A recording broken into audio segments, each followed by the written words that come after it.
Dikisahkan ada seorang pemuda berandalan yang suka mabuk-mabukan. Dia juga sering membuat onar di kampungnya. Perilakunya ini membuat orang-orang menaruh rasa benci, namun mereka tak berani menegurnya, karena si pemuda terkenal nekat dan tak segan-segan menghajar siapa saja yang berani menegur perbuatannya. Yang lebih menjengkelkan, si pemuda tidak menaruh rasa hormat kepada siapapun, entah itu orang yang sudah tua maupun pemuka agama. Suatu ketika si pemuda sengaja membuat ulah. Kali ini yang menjadi sasaran bukanlah orang biasa, melainkan beberapa tokoh dari berbagai pemuka agama. Pertama, ia mendatangi seorang rahib dan mengutarakan keinginannya. "Tuan, izinkan aku berbuat zina," pinta si pemuda. Mendengar hal ini, sang rahib terkejut bukan main. Dengan menunjukkan ekspresi tak suka, sang rahib menjawab, "Dasar pemuda laknat, kalau kamu mau berzina, itu urusanmu. Jangan minta izin dariku." Si pemuda kembali berkata, "Tapi aku menginginkan izin darimu. Anda mau mengizinkan apa tidak?" tanya si pemuda. "Kamu sudah gila ya? Tak mungkin aku mengizinkanmu. Itu perbuatan laknat yang dilarang agama. Kalau aku mengizinkanmu, itu sama saja aku memperbolehkan orang untuk berbuat dosa," balas sang rahib dengan tegas. Tanpa diduga, si pemuda langsung melayangkan pukulan tepat mengenai wajah sang rahib. Tentu saja hal ini membuat sang rahib jatuh tersungkur dan merintih kesakitan. Si pemuda lalu pergi meninggalkannya. "Aku akan coba mendatangi Tuan Pendeta. Aku ingin tahu apa jawabannya," pikir si pemuda. Ia pun langsung pergi ke rumah sang pendeta. Sesampainya di sana, si pemuda kembali mengutarakan keinginannya. "Tuan Pendeta, izinkan aku berbuat zina," pinta si pemuda. Sang pendeta pun tak kalah terkejutnya dengan sang rahib. Sesaat sang pendeta terdiam. Kalau ia melarangnya, pasti si pemuda akan marah dan ia akan babak belur dihajarnya. Karena sang pendeta tahu kalau si pemuda itu terkenal jahat dan kejam. Oleh sebab itulah sang pendeta sangat berhati-hati menjawabnya. "Wahai anakku, kenapa engkau tidak menikah saja? Tentu itu akan lebih baik bagimu," tutur sang pendeta menyarankan. "Menikah? Aku tak mau menikah. Aku masih ingin menikmati masa mudaku," ujar si pemuda. Mendengar hal itu, sang pendeta terlihat kebingungan. Jawaban apa lagi yang harus ia katakan supaya si pemuda tidak marah? "Bagaimana Tuan Pendeta? Tuan mau mengizinkan aku berbuat zina atau tidak?" tanya si pemuda sekali lagi. Hati sang pendeta menjadi berkecamuk. Kalau sampai ia mengizinkan, sama saja ia memperbolehkan orang untuk berbuat zina. Tapi kalau ia tidak mengizinkannya, si pemuda pasti akan marah dan memukulinya. "Wahai anakku, aku sangat sayang kepadamu. Tidaklah engkau tahu siksa api neraka itu sangat pedih. Aku tak ingin kamu masuk ke dalamnya hanya karena keinginanmu itu," kata sang pendeta menasehati. "Maksudmu apa? Mati saja belum sudah bicara tentang neraka. Ini kamu mau mengizinkan aku atau tidak?" tanya si pemuda mulai emosi. "Maafkan aku, wahai anakku. Dengan berat hati, aku tak berani mengizinkan itu. Semata-mata karena aku sangat sayang kepadamu. Aku tak ingin kamu dimurkai oleh Tuhan," balas sang pendeta. Tiba-tiba wajah sang pendeta dihajar oleh si pemuda. Sang pendeta pun langsung jatuh tersungkur ke tanah. "Bilang saja kalau kamu tidak mengizinkan. Tidak usahlah berbelit-belit seperti itu," tugas si pemuda emosi. Setelah itu, si pemuda lantas pergi meninggalkan sang pendeta.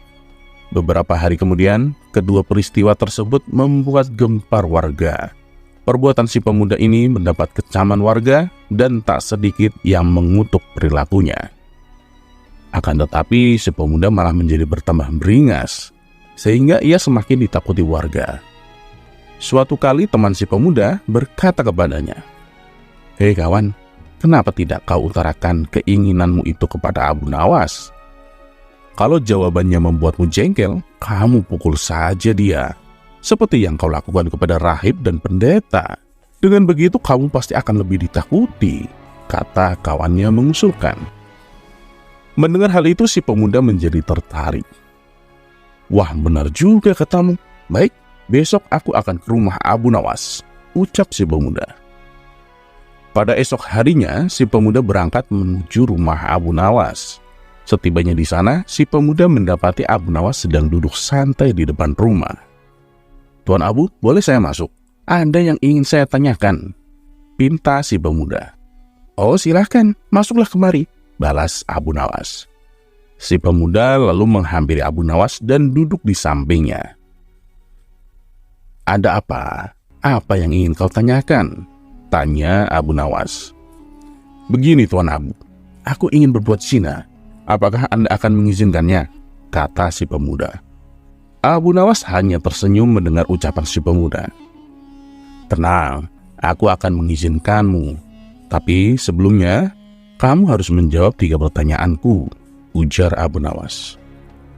Silahkan, apa yang ingin Tuan tanyakan kepadaku? Ucap si pemuda. Kalau dia sampai bertanya tentang siksa neraka, aku akan langsung memukul kepalanya, pikir si pemuda. Pertanyaan pertama, apa kamu rela kalau ibumu disetubui oleh seorang pemabuk dan pembuat onar? Tanya Abu Nawas. Wah, tentu saja tidak rela, dan aku akan mencegahnya dengan cara apapun, jawab si pemuda. Nah, begitu juga dengan orang lain. Mereka tidak akan rela bila ibu mereka disetubui oleh orang sepertimu, tutur Abu Nawas. Sekarang pertanyaan yang kedua. Bila kelak nanti kamu punya seorang putri, apa kamu rela kalau anak putrimu disetubui oleh seorang pemabuk dan pembuat onar? Tanya Abu Nawas. Tentu saja tidak terima Tuan Abu. Saya tidak rela bila putri saya berzina dengan orang seperti itu, jawab si pemuda. Nah, orang lain pun demikian. Mereka tidak terima dan tidak akan rela bila hal ini terjadi pada putrinya, tutur Abu Nawas. Sekarang pertanyaan yang ketiga. Apa yang akan kamu lakukan bila kamu meminjamkan barang kepada orang lain dan barang itu sangat berharga bagimu? Akan tetapi orang yang meminjam barang berhargamu justru malah merusaknya dan mengotorinya, tanya Abu Nawas. Kalau ini aku sangat marah. Aku akan menghajarnya habis-habisan.